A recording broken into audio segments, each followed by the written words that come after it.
ആണ്ടുവട്ടത്തിലെ 16-ാം ഞായർ. ഇന്നത്തെ സുവിശേഷത്തിൽ യേശുനാഥൻ വിത്തുകളുടെ വിതയ്ക്കപ്പെടുന്ന കളകളെക്കുറിച്ചുള്ള ഒരു ഉപമയാണ് നമ്മോട് പറയുന്നത്. നാം ജീവിക്കുന്ന ഈ ലോകത്തിൽ തിന്മകൾ പെരുകി വരുന്നതായി നാം കാണാറുണ്ട്.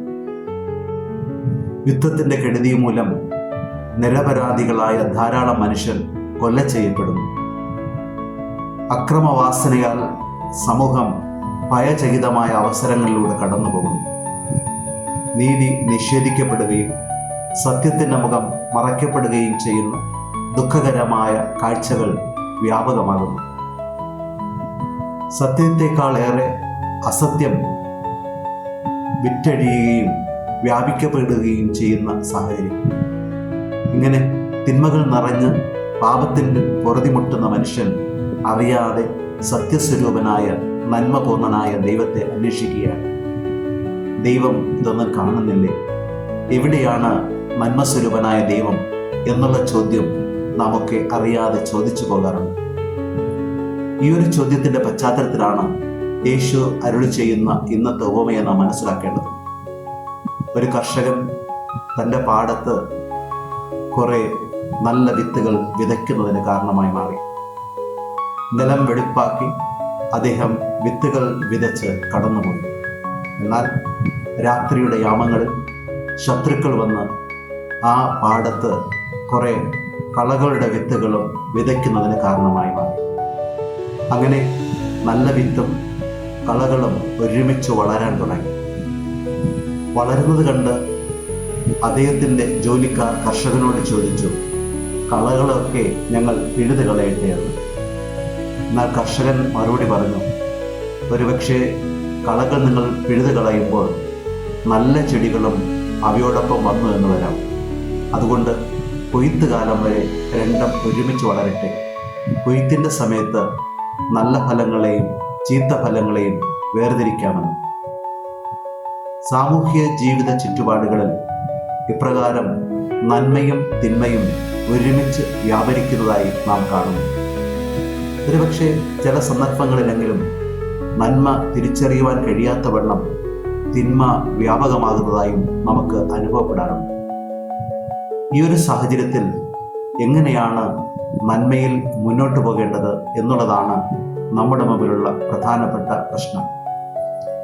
ഒരിക്കൽ മതബോധന അധ്യാപകന ക്ലാസ്സിൽ ഒരു കുട്ടി തൻ്റെ അധ്യാപകനോട് ചോദിച്ചു, ഞാൻ വരുന്ന വഴിക്ക് എന്നെ എൻ്റെ കൂട്ടുകാർ അനാവശ്യമായും അന്യായമായും ഉപദ്രവിച്ചു. എന്തുകൊണ്ടാണ് ഇപ്രകാരം കുട്ടികളൊക്കെ ദുഷ്ടമായ രീതിയിലുള്ള പ്രവൃത്തികൾ ചെയ്യുന്നത്?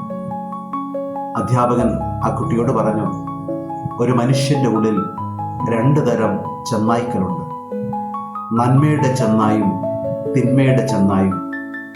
അവ പരസ്പരം സംഘർഷത്തിലും പരസ്പരം വിജയത്തിന് വേണ്ടി പൊരുതിക്കൊണ്ട് ഇരിക്കുകയും ചെയ്യുകയാണ്.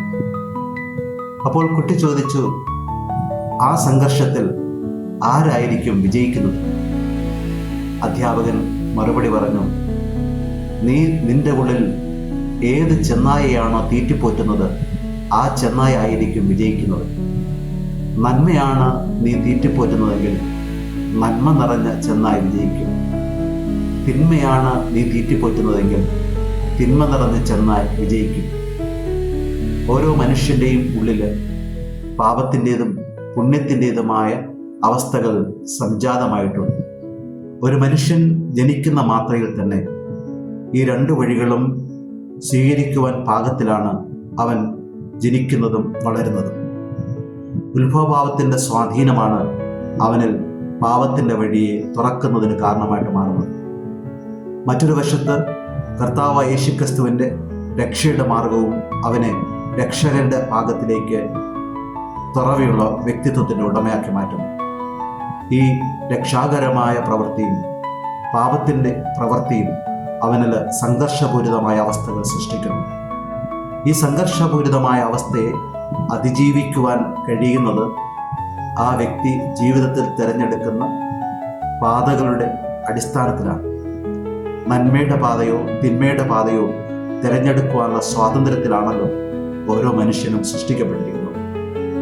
ഉത്ഭവഭാവത്താൽ ശേഷിക്കുന്ന അഹങ്കാരവും സ്വാർത്ഥതയും തിന്മയുടെ പന്ഥാവിനെ ശക്തിപ്പെടുത്തുവാൻ പോകുന്ന രീതിയിൽ പ്രവർത്തന നിരതമായിക്കൊണ്ടേയിരിക്കും. എന്നാൽ രക്ഷയുടെ കൃപാവരത്തിൻ്റെ ശക്തി അതിനെ അതിജീവിക്കാൻ പോകുന്ന രീതിയിൽ ബലവും കൃപയുമായി ഉള്ളിൽ പ്രവർത്തിച്ചുകൊണ്ടേയിരിക്കും. ഈ ദൈവികമായ കൃപയിൽ ആശ്രയിക്കുമ്പോഴാണ് നമുക്ക് തിന്മയെ വെടിഞ്ഞ് നന്മയെ സ്വീകരിക്കുവാൻ കഴിയുന്നത്. തിന്മയെ വെടിഞ്ഞ് നന്മയെ സ്വീകരിക്കുമ്പോഴാണ് നാം ലോകത്തെ കീഴടക്കുന്ന വ്യക്തികളായിട്ട് മാറുന്നത്. വിശുദ്ധ പൗലോസ്ലീഹ പറയുന്നത്, തിന്മ നമ്മെ കീഴടക്കാതെ കണ്ട് നന്മ കൊണ്ട് തിന്മയെ കീഴടക്കുന്ന വ്യക്തിത്വത്തിൻ്റെ ഉടമകളായി നാം മാറണമെന്നുള്ളതാണ്. യേശുക്രിസ്തുവിൻ്റെ ജീവിതത്തിലേക്ക് നാം കടന്നു വരുമ്പോൾ അവിടുന്ന് തിന്മ നിറഞ്ഞ മനുഷ്യനെ ഉന്മൂലനം ചെയ്യുവാൻ വേണ്ടിയല്ല ശ്രമിക്കുന്നത്. സുവിശേഷത്തിൽ നാം കണ്ടുമുട്ടുന്നത് തിന്മയെ അപ്പാടെ ഇല്ലായ്മ ചെയ്യുന്ന ഒരു രക്ഷകനെ അല്ല. സുവിശേഷം നമ്മുടെ മുമ്പിൽ നന്മയുടെയും തിന്മയുടെയും വഴി തുറന്നിട്ടിരിക്കുന്നു. അവിടെ സ്വീകരിക്കുവാനുള്ള സ്വാതന്ത്ര്യവും മനുഷ്യന് നൽകിയിരിക്കുന്നു. ഏതാണോ ഒരു മനുഷ്യൻ സ്വീകരിക്കുന്നത് അതനുസരിച്ച് അവൻ നന്മയുടേതോ തിന്മയുടേതോയോ ആയ ശക്തിയുടെ മാർഗത്തിലേക്ക് എത്തപ്പെടുന്നതിന് കാരണമായിട്ട് മാറും എന്ന് നമുക്ക് മനസ്സിലാക്കാം.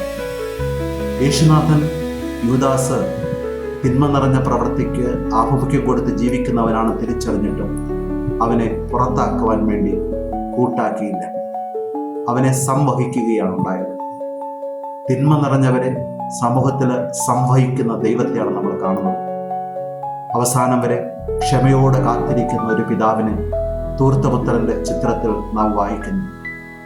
ഏത് ജീവിത ചുറ്റുപാടുകളിലായിരുന്നാലും പാപത്തിൽ ആയിരിക്കുന്ന മനുഷ്യന് തിരിച്ചു വരുവാനുള്ള ഒരു സാഹചര്യമൊരുക്കി കാത്തിരിക്കുന്ന സ്നേഹമയിയായ ക്ഷമാസമ്പന്നനായ ഒരു പിതാവിനെയാണ് നാം സുവിശേഷത്തിൽ ആകമാനം കണ്ടുമുട്ടുന്നത്.